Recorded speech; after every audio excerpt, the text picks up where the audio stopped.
One city. One world.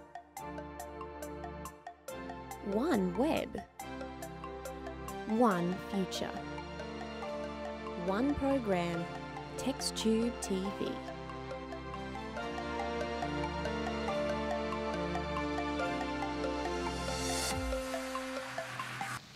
G'day and welcome to TeXT TV, the new program about the future, where it is going and what directions it will take.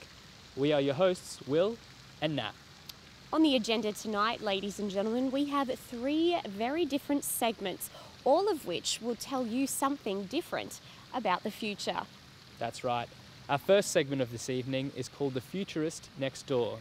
In this segment, we will have a look at a special up-and-coming futures concept with the help of a very, very special guest. The team, along with the esteemed Aubrey de Grey, will be looking at the contentious issue of ageing, how people are living longer and what this means for our society. In our second segment, known as Images of the Future, we'll be looking at biodiesel and a little-known Pongamia plant which is making big headlines as the new fuel source for the future.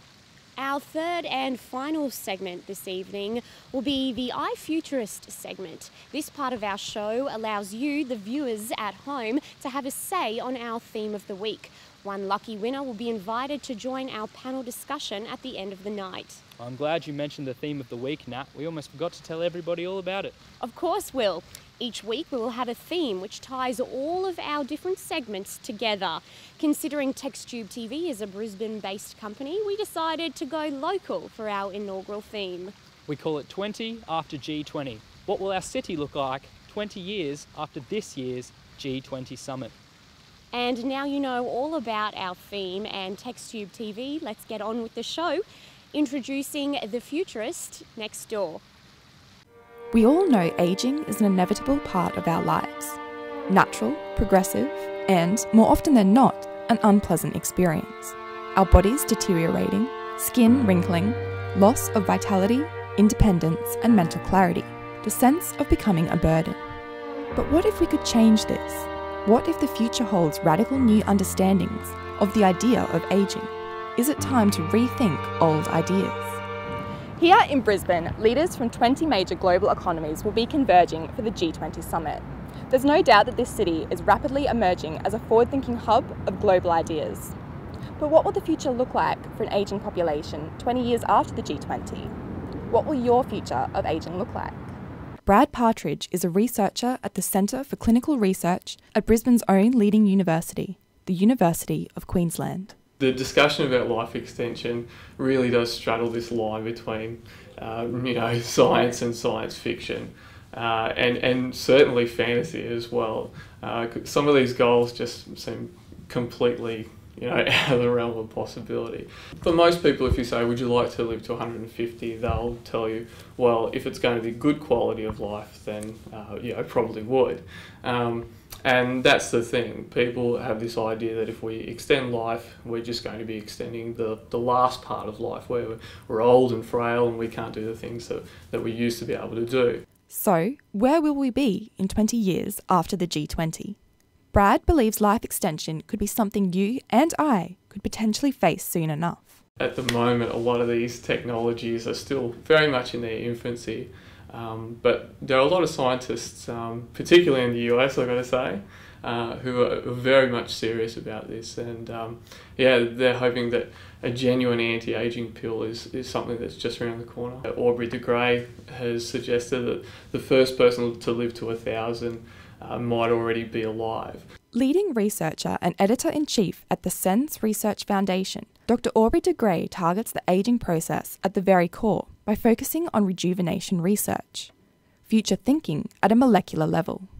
I normally like to describe aging as an Uber disease. The mistake that people make is not so much that they don't classify aging as a disease. The problem is that they do classify the diseases of old age as diseases, when in fact it would be much more biologically accurate and indeed much more medically practical to classify anything that predominantly affects people who were born a long time ago as part of aging. We are not yet able to eliminate all of the damage that the body does to itself as a side effect of its normal operation, but we are able to eliminate enough of it to buy enough time to figure out how to eliminate some more, to buy more time. I would say that we've got a good chance of getting there within the next 20 or 25 years. While Aubrey has said he does want to live longer himself, this isn't his driving motivation for the research. What gets me out of bed in the morning is the sheer humanitarian magnitude of the problem. The fact that out of the roughly 150,000 people that die each day worldwide, 2/3 of them die of aging. In the industrialized world, it's something around 90% of all deaths. So this is unequivocally the world's biggest problem, and I am unequivocally a very privileged guy to be able to spearhead the mission to solve it. While experts are already striving to make this a reality, what you may not know is that ordinary people, like you and I, right here in Brisbane, are already exploring their own methods to make this a reality. Transhumanism can be defined as the philosophy that believes we can and should develop to higher levels of living, both physically and mentally, using rational methods. Nick Umashev, a highly active Brisbane transhumanist, is going to new levels to enhance and expand his own life. Next week will be my last week of food. I'm actually quitting food next week entirely. I'm moving towards a liquid diet that contains 3,000 calories. I hate food. I think it's unproductive and impractical.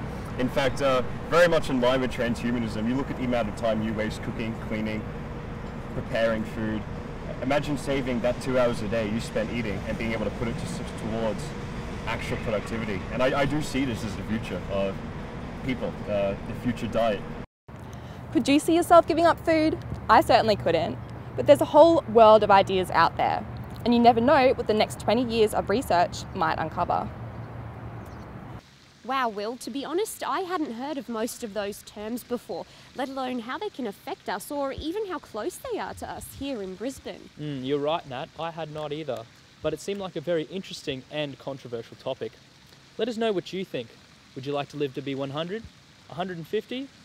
Hit us up on Facebook or on Twitter via the hashtag TextTubeTV.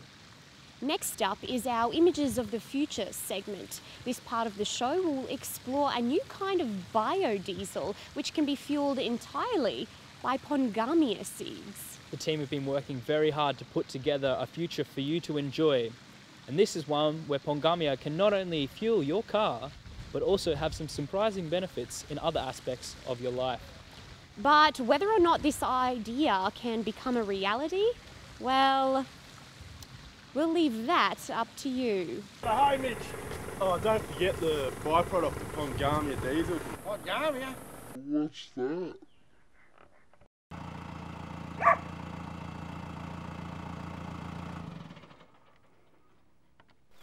What are you doing, Les? Oh, I'm just fueling up with diesel, Mitch, but I'm nearly out actually. Oh, have you heard about that new pongamia diesel? Pongamia diesel? Pongamia diesel? Pongamia diesel? What's that? Hey, stop scratching. But my skin's so broken and sore. I think you can use the pongamia leaf extract. But what is that? It's the oil from the pongamia leaf, and I think it can use for the medical purpose. Oh, do you have any here? I think we can go out to get some. Oh, from a tree outside? Yeah. Okay, let's go. Okay.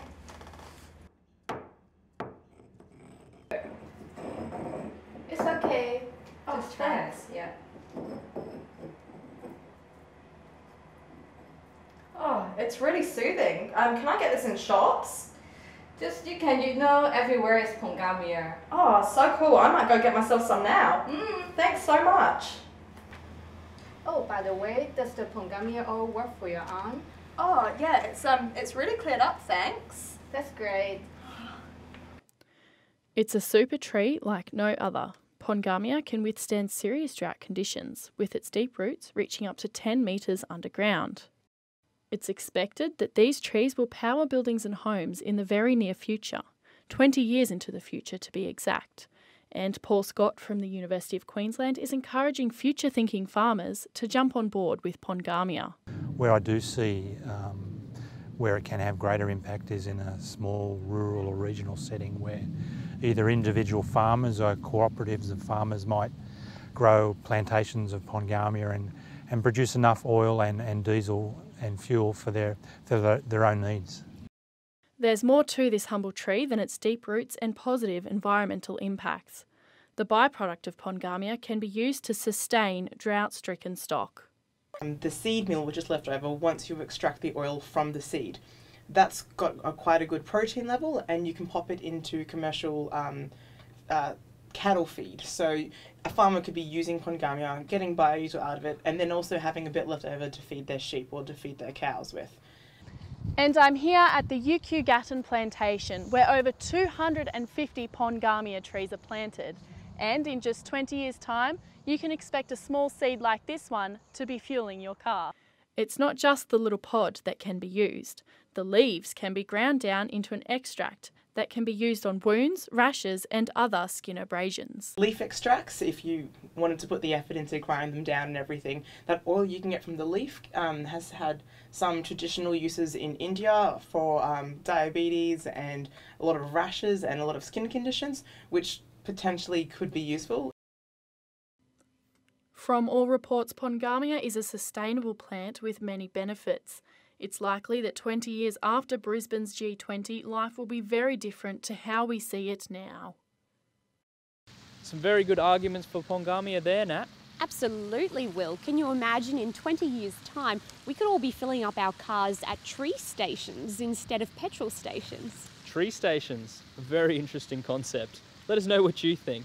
Go on our Facebook or hashtag on Twitter. And finally, the last part of our show, the iFuturist segment. As mentioned earlier, this segment allows you, the viewers at home, to have your say on what you think Brisbane will look like 20 years after G20. We've picked some of the best entries from you, and we selected one winner to be evaluated by our futures experts. Let's have a look at what Brisbane will look like 20 years after G20.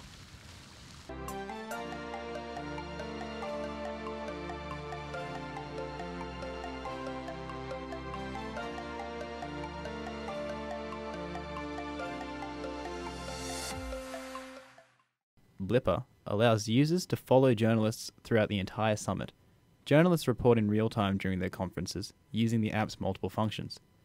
Blipper allows journalists to publish and share 140 character bleeps. Geotagging also allows users to locate specific conferences down to the room. The journalists will be selected based on two criteria. Firstly, they must have a high profile and be renowned for their trustworthiness. Secondly, the journalist will be selected based on their expertise in their professional field of work. And we're on the couch here with our team. Here we have with us this evening Dr. David Wright, our resident futurist, and our iFuturist of the week, Nisha.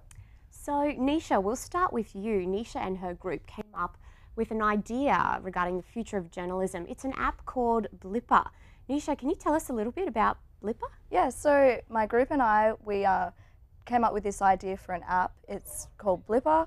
It sends out 140 word bleeps to audiences, and basically they follow their favourite journalists, and that's how journalists and audiences interact with each other through this app. Okay, Nisha, I'm seeing a lot of similarities to some current apps here. What makes your app so different? You spoke, it's only journalists, is it, on the app? It's journalists and audiences, so any consumers can join up to the app, and this is how journalists, they send out their messages rather than through any corporations. They just go out individually through this app. What do you think about all this? Do you think that Blipper is an app for 20 years in the future? Or do you think it's something that's possibly even happening already? Yeah, look, no, I saw the clip and it's a great little film you've made there, so congratulations on that. Look, this often happens with future projects, is that people, there's always a balance of having something which is realistic and possible and feasible. Yes. But then thinking a little bit outside the box and projecting yourself like really 5, 10, 20, or 100 years into the future. And look, I loved it, so I'll be clear on that. But look, at the same time, I think you could have pushed it a little bit more. What do you really feel about that? You must have had an idea that you wanted to go this far, but you said, no, that's going a bit too far, so we'll go to here and we'll stop. We were thinking towards the future, but we were also being very realistic with our views. We wanted this to be a future of journalism that we could see was plausible, and not something that was, I guess, so futuristic that it wasn't imaginable for us. When you came to developing Blipper, what other kind of references did you have? And did you have like Twitter and Facebook or? Yeah, we took from all the social media out there, and we think that a lot of the apps and the social media today is excellent, but they also have parts of them that could be improved, especially for journalism, because journalists these days do use Twitter, do use Facebook, and we thought, well, imagine if they just use one app, and there was just one app for them to go to, for audiences to go to, and that was where they distributed their news.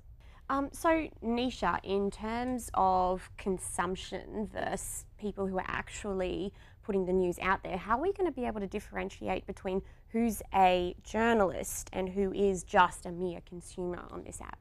The journalists are actually the ones that send the message, and the audiences, they can then share that through this app onto different platforms.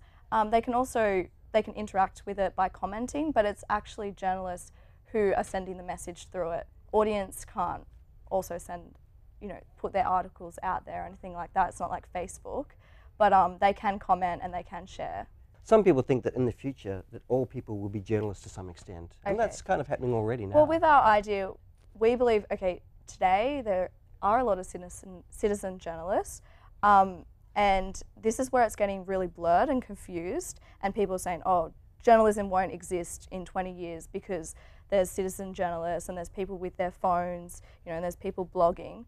But we think this is giving back to journalists, this is giving them their power back, rather than this line always being blurred. Because if it's always blurred, then it doesn't exist anymore. People become lost in all the information out there. So this is like, you want to read professional journalism, you want to read an article, well, this is where you go to. And that's all from us here tonight. On behalf of all of the TeXTube TV team, thanks for watching and have a great night. And we'll see you in the future. Good night.